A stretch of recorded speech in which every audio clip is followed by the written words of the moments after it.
Mas Deus está no controle. Você crê? Deus está no controle de cada um de nós que somos filhos dele e que temos um propósito a ser seguido. Se nós estamos seguindo o propósito, não tenha medo. Não tenha medo. Tudo está no controle. Parecia que não estava. Talvez na mente de Jonas tudo estava perdido. Mas Deus estava ali, contando as horas e os minutos. A palavra é a mesma que ele ouviu. Já pensou se ele tivesse ouvido lá no princípio?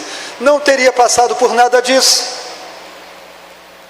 Mas Deus não perde a direção do nosso coração. E Ele sabe como está o nosso coração nesse exato momento. Se nós realmente o amamos, se nós estamos perdoando aqueles que nos ofendeu, como está a pureza da nossa vida na presença dEle? Ele tudo conhece, Ele sabe tudo. Versículo 13: levantou-se Jonas e foi a Nínive, segundo a palavra do Senhor. Nínive é uma grande cidade, caminho de 3 dias, 3 dias para caminhar, 3 dias para pregar em toda a cidade. Então ele começa a caminhada aqui, no versículo 4, e começou Jonas a entrar pela cidade caminho de 1 dia, e pregava dizendo: ainda 40 dias, e Nínive será subvertida, Nínive vai ser afundada como Sodoma e Gomorra. Todo mundo conhecia as histórias de como Deus age, como Deus faz, que Deus é amor, que Deus é justiça, que Deus é misericórdia. Caminho de 1 dia, e as pessoas começaram a ouvir a pregação: arrependei-vos, porque dentro de 40 dias Deus vai afundar essa cidade, Deus vai destruir essa cidade. E esta mensagem começou a impregnar no coração dos pecadores, daqueles homens violentos, sanguinários, horríveis. E a mensagem prega 1 dia, prega o 2º dia, prega o 3º dia.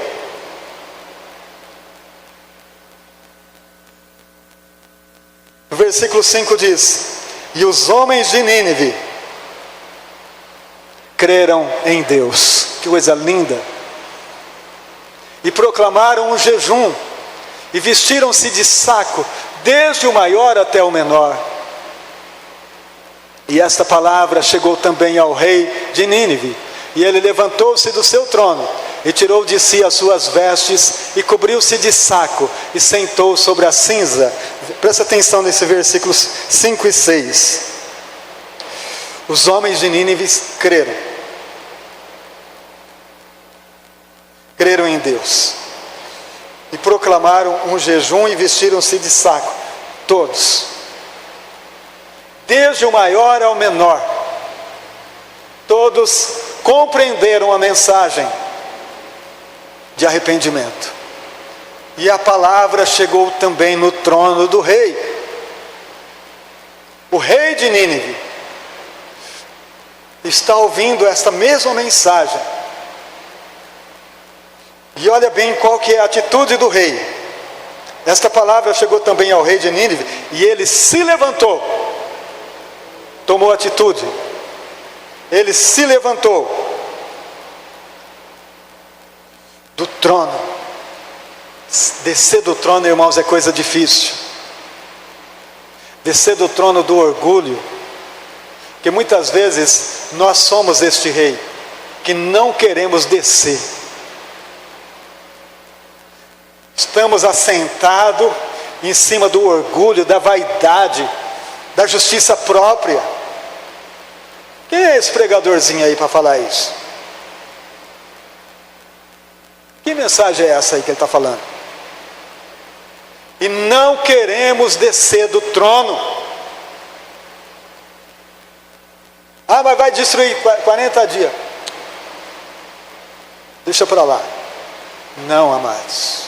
Ao ouvir a mensagem, o rei tremeu, se levantou do trono, tirou as vestes reais. Ele diz: tem um rei acima de mim, tem um rei maior do que eu. E se ele está falando, ele sabe fazer isso mesmo.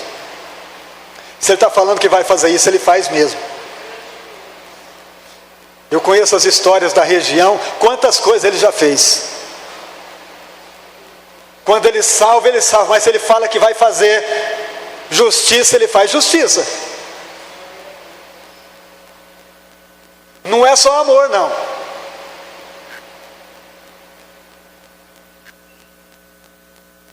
Tem muita gente enganada com Deus. Tem muita gente, amados, que criou para si um Deus fraco, um Deus que faz tudo o que Ele quer, um Deus que obedece os seus mandamentos, um Deus que obedece os mandamentos do homem. Senhor, eu criei aqui os mandamentos, o Senhor faz assim, o Senhor faz assado, o Senhor faz do jeito que eu estou pedindo para o Senhor, tá bom? Eu escrevi aqui, eu quero que seja feito desta forma. Homens que criam mandamentos para Deus obedecer. Eu peço, eu exijo, porque eu sou filho. Filho de quem? Porque se fosse filho de Deus, conhecia quem é o Pai. Filho de Deus, humildemente clama. Filho de Deus, humildemente obedece. Senhor, estou aqui. Perdoa os meus pecados, meu Pai. Perdoa as minhas falhas, me ajuda. Eu sou fraco. Eu não mereço nada, Espírito Santo.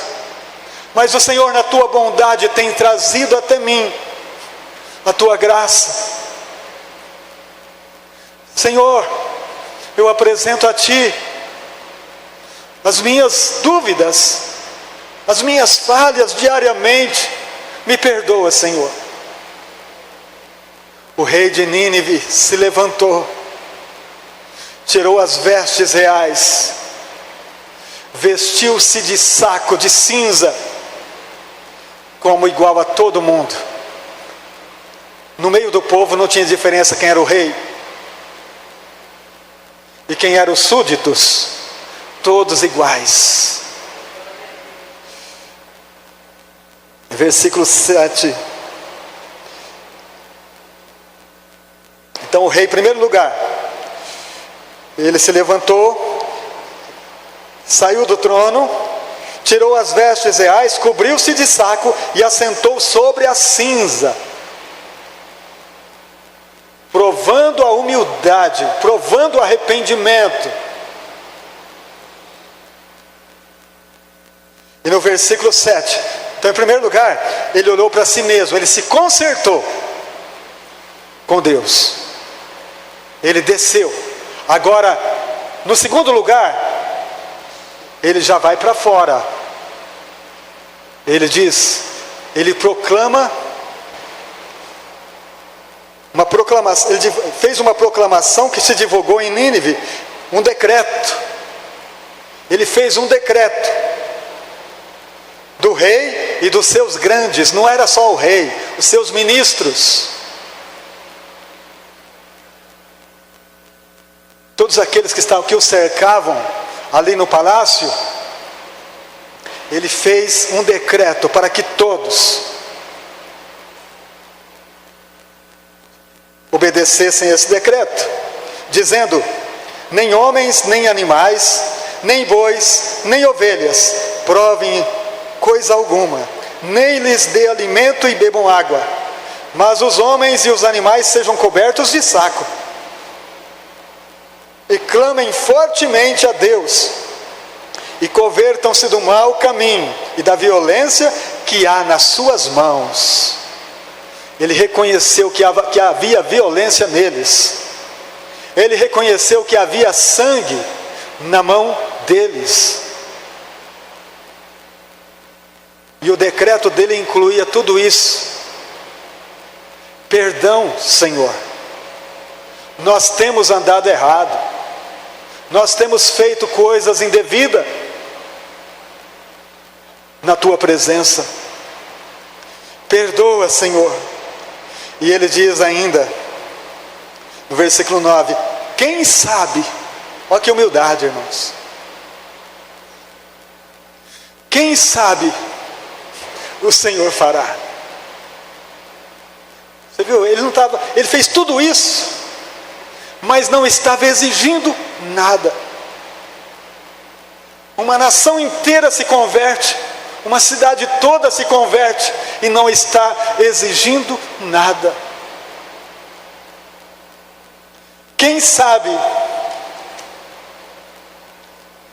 se voltará a Deus e se arrependerá e se apartará do furor da sua ira, de sorte que não pereçamos. E o versículo 10 é poderoso. E Deus viu. Irmãos, como Deus vê isso? Um coração quebrantado o Senhor não rejeita. Um coração quebrantado e contrito, o Senhor vem sobre ele. O Senhor não rejeita. Ele só está aguardando isso. Ele só espera isso do ser humano pecador. Que haja um arrependimento de verdade. E Deus viu as obras deles, como se converteram do seu mau caminho. E Deus se arrependeu do mal que tinha anunciado que lhes faria, e não fez. Que profundo isso, irmãos. Que coisa linda, quando os corações reconhecem os seus pecados. Então, se nós reconhecemos que nós fomos perdoados por Deus, o que é que nós temos que carregar ainda em nós? Porque nós temos que levar algum peso ainda em nossos corações. Sabe, queridos,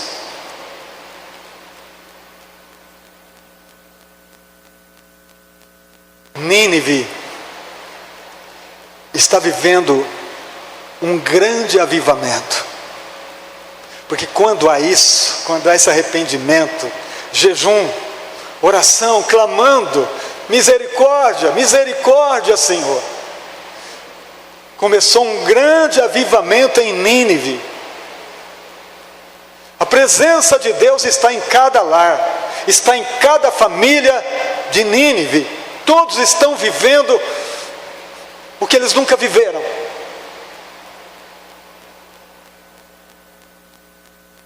Estão realmente vivendo a presença do Senhor.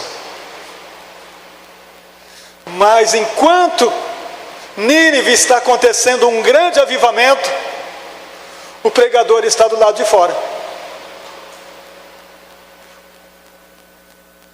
Aquele que foi usado para levar o avivamento para Nínive está vivendo a amargura. Capítulo 4. Ele está amargurado. Ele está angustiado. Vamos ver o capítulo 4.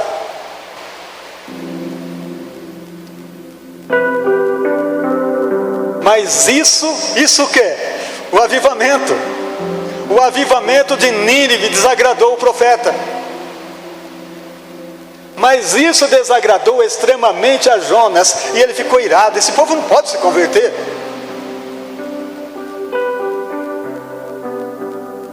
Que isso? Enquanto o avivamento está acontecendo por uma mensagem que ele pregou, ele está fora do avivamento. Isso pode acontecer. Deus nos usa, irmãos, muitas vezes para salvar, para libertar. Uma palavra, um gesto, uma atitude pode fazer muitas coisas na vida de uma pessoa. E a gente ter um coração diferente desse, ter um coração amargurado a respeito daquilo que Deus está fazendo na vida de algumas pessoas. Então aqui, e orou ao Senhor e disse: Senhor, não foi esta minha... E orou ao Senhor e disse: Senhor, não foi esta minha palavra, estando ainda na minha terra? Por isso é que me preveni fugindo para Tarsas, pois sabia que és Deus compassivo e misericordioso, longânimo e grande em benignidade, que te arrependes do mal. Irmãos, ainda põe culpa em Deus. O ser humano tem essa capacidade ainda. Não foi isso que eu avisei? Eu falei. Agora o senhor entende porque eu não queria ir. Porque eu sabia que o Senhor ia perdoar. Sabia que o Senhor é um Deus compassivo, amoroso, cheio de misericórdia. Eu avisei o Senhor. Foi por isso que eu fui para Tarsis. O Senhor devia ter deixado eu ir. Eu ia mais feliz.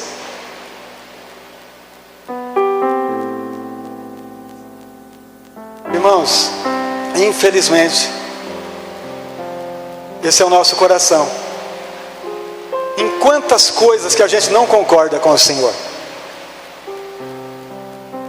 Quantas coisas que a gente não concorda com aquilo que Deus está fazendo, porque a gente gostaria que fizesse do nosso jeito.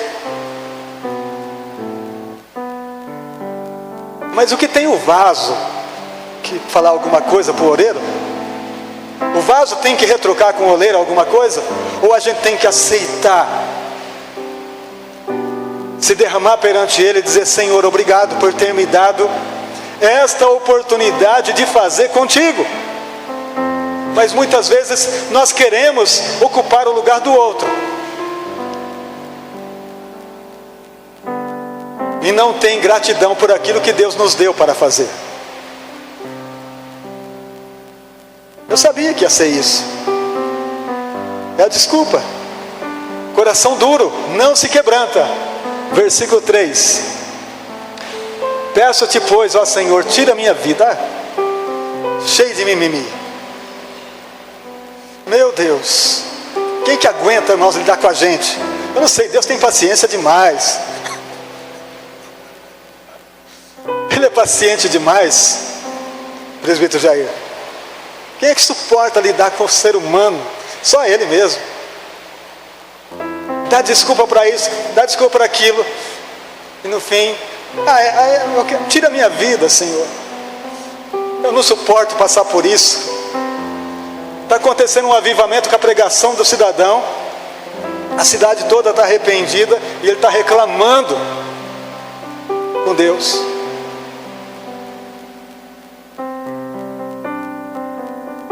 Para mim é melhor morrer do que viver. Versículo 4: E disse o Senhor: Fazes bem que assim te ires? Você tem sentido essa tua reclamação? Que isso? Você está irado por quê?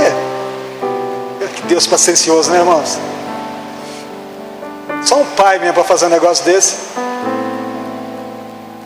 não é? Vai lá.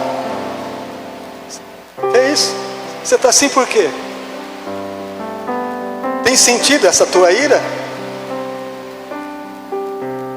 Versículo 5: Então Jonas saiu da cidade e assentou-se ao oriente dela, e ali fez uma cabana e sentou-se debaixo dela, à sombra, até ver o que aconteceria à cidade. Ele está ainda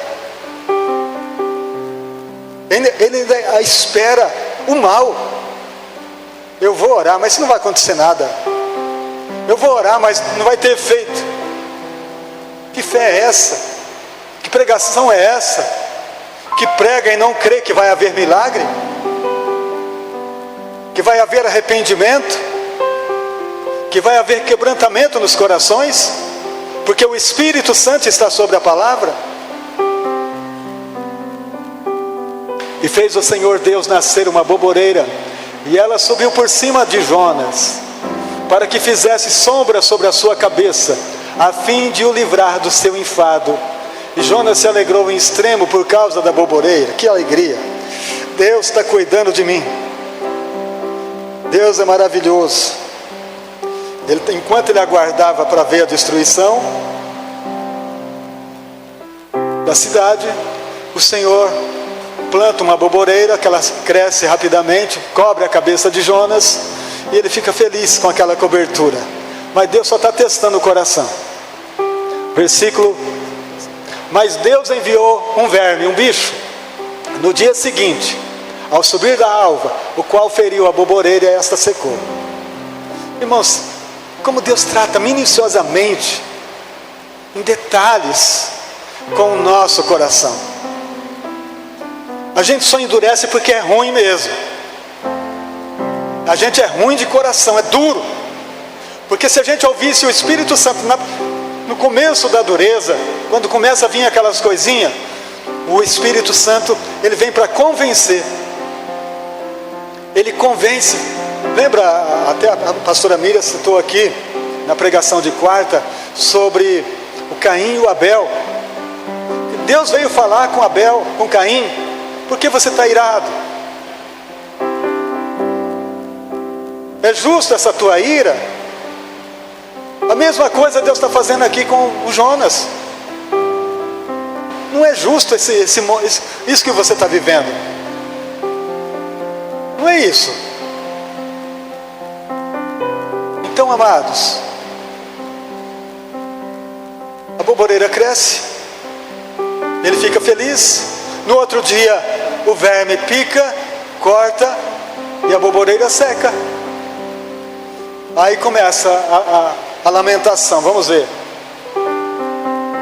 E aconteceu que, aparecendo o sol, Deus mandou um vento calmoso oriental, e o sol feriu a cabeça de Jonas, e ele desmaiou, e desejou com toda a sua alma morrer, dizendo: melhor me é morrer do que viver. Lamentação. Irmãos, tem gente que vive disso, de lamentação. Nada dá certo, tudo que ele faz, mas também não agradece por nada, sabe? É aquela coisa horrível, que vive uma vida medíocre, tendo um Deus tão grande que ainda fala com ele,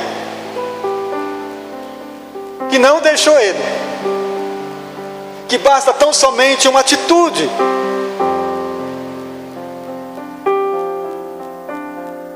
Então ali, Jonas está magoado, cheio de raiz de amargura pelo povo, e Deus tentando ressuscitar o morto, que quer morrer de tudo quanto é jeito. E no versículo 9, então disse Deus, agora Deus vem. Então disse Deus a Jonas: fazes bem que assim te ires por causa da boboreira? Ele disse: faço bem, que me revolte até querer a morte. Estou irado demais. Isso não se faz, Senhor. Como é que corta a boboreira da minha cabeça, tira a minha sombra? O Senhor está... Que isso?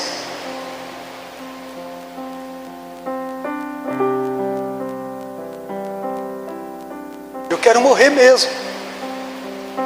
Olha que o Senhor parece uma criança mimada, irmãos. E tem muitos cristãos que agem dessa forma.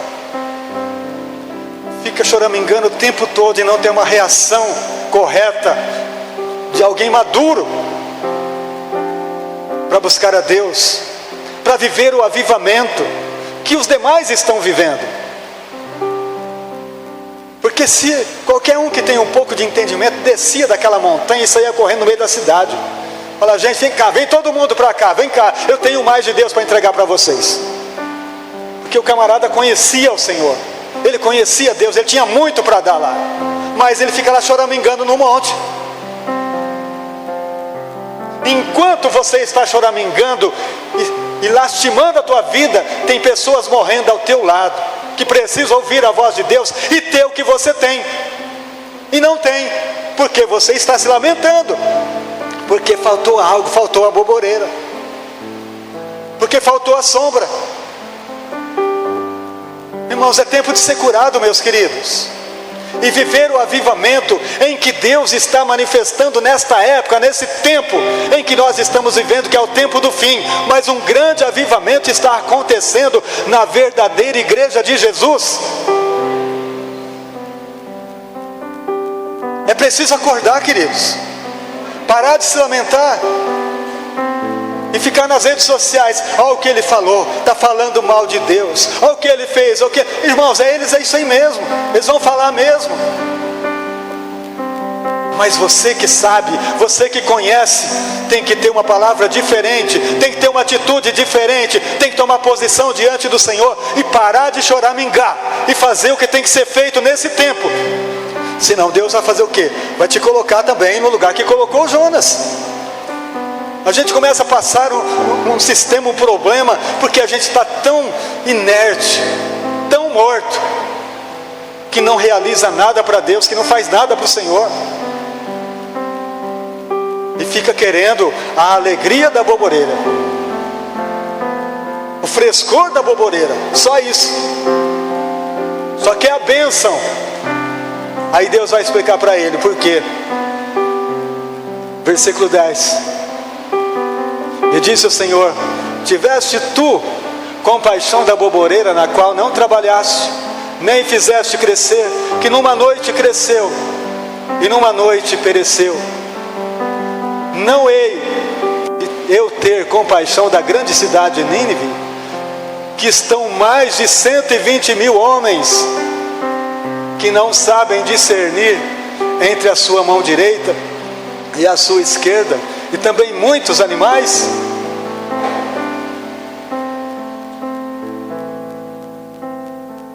Entendeu, profeta? Entendeu quem é o Senhor? Avivamento é viver a vida com a presença dEle, ouvindo a sua voz e obedecendo.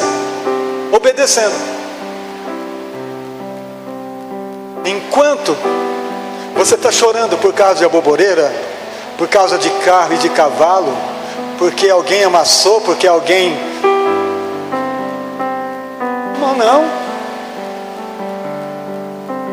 Irmãos, a gente vê crente brigando, se estraçalhando por causa de coisas, por causa de aboboreiras,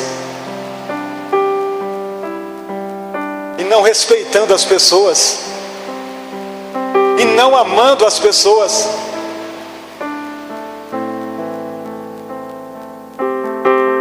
Então o Jonas tem muito a ver com a gente, queridos. Ele nos ensina muito. A gente se apega a coisas e despreza gente. Olha o que ele fez no meu carro, olha o que ele fez não sei o que.